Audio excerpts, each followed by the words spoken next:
I think there's nothing more seductive or alluring for a child to be told that you can be a different person, that you can be a different person with a different identity, with a different name. To be human is often to be filled with angst and distress and self-loathing. And if somebody had told me at the wrong time during my life, you can be someone else, and nobody would be able to refer to that old, shameful, humiliated self, I just said, where do I sign? In I go. This is quite apart from the fact I had my own gender issues. The entire extraordinary mental concept of you could be a different person is what I object to for children, because it's a lie. You can never be a different person. There's a great line from John Kabat-Zinn, the old mindfulness guru, and he's written a book called Wherever You Go, There You Are. And you're never going to get away from yourself. When you're a kid, there's a lot of Dungeons and Dragons and avatars. It's a really they're obsessed with that kind of thing. But I would become a football player. I would be that football player and I would have his name on my back. What is different when we're talking about trans? Oh, I would be all for trans activism if it didn't have the threat and the offer of medicalization. Now, the idea that these children could stop their actual sexual development and stop any sexual attraction happening. And we don't know what happens when somebody takes puberty blockers. This is not even an experiment, because if there was an experiment, there would be another control group. This is just treating children with drugs that we don't know what's going to happen with. But it stops their sexual development, and so they're out of sync with their peers. And this, all sorts is going on in adolescence that we haven't really figured out. To tell them that they can take drugs to stop all that and to stop their periods and stop sexual development is incredibly disruptive for the natural growth of the human brain. And so I think that's really dangerous. Yeah, before I ask you about to what extent kids actually are being medicalized, give us a brief rundown of your background. I suppose in this context, it's important to know that I had my own issues as a kid, as gender, from as far back as I go. So about 3, I wanted to be a boy, and I was very, very vehement and strong in that. And I was very insistent and persistent and consistent with this for years. And I was defined by it. I now know enough, because I've immersed myself in this field, to know that I would have been diagnosed with very classic, typical childhood onset gender dysphoria. But anyway, I went through puberty, and puberty was harrowing. It was really difficult. It was a horrible time. Really, really sad, lonely time. Not nice at all, because I was trying to navigate moving from being a boy to being a girl, and my sexual development was happening. It was awful. Anyway, life went on. I ultimately became comfortable in my own skin, ultimately became a mother in my 30s. Very happy, best thing that ever happened to me. So I'm very glad I didn't transition. But had I been asked way back in those lonely days, I would have sailed the 7 seas for puberty blockers. It was an awful time. I would have loved to have the opportunity. What is early onset gender dysphoria? Small number of kids throughout history, as far as we can see, wanted to be the opposite sex. Research shows that the likelihood of these kids being same-sex attracted is very high. And this is the first generation that are being told, you actually are a girl or you actually are a boy. That we've never done this with these children. What we've done is had various forms of oppression. We've tried to hustle them into being boys, more kind of stereotypically masculine or stereotypically feminine or, whatever. But we've never actually told them to be the opposite. To go, you feel like a boy, will then go and present as a boy and have he, him pronouns and go into the boys' changing room and stuff like that.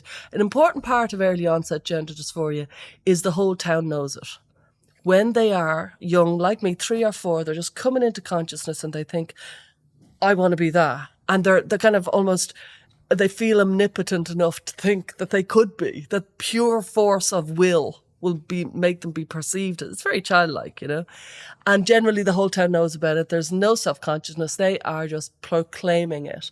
But recently, in about the last decade, there's been an extraordinary rise in an unknown cohort that has never been seen in the medical literature before, unlike the early onset, which is the late onset gender dysphoria, which is adolescents who suddenly, after an extended period of time on the computer, very often after a trauma, A lot of them are neurodiverse, such as autism or OCD or ADHD and eating disorders, anxiety. They suddenly proclaim that they are another gender, and it mightn't be another gender identity. It might be something like non-binary or transmasc. It's not necessarily the opposite sex. It's much more complex, and it's often very secretive. And I'm pleased that you say that, that not everyone might be like you. God, no. So that opens Quite up clearly.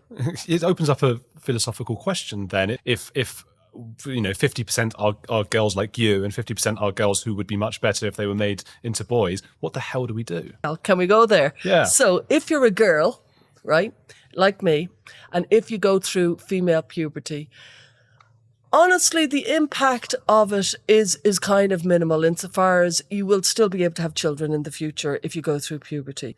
But testosterone does such a significant job. Quite quickly, you will look male and you will probably never look female really again. So the argument for a girl to take puberty blockers is very weak because actually testosterone does it. The only thing is the mastectomy. Oh. But the cost benefit is, and you will be able to have children and you have a sexual awakening that is freeing you up to be a lesbian, which you really could well be.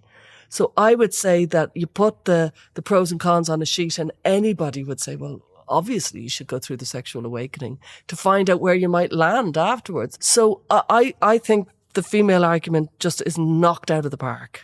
Now for boys, this is why it was brought in. It's very interesting. In the 1980s, the Dutch clinic, they realised that an awful lot of men who were transitioning weren't really passing.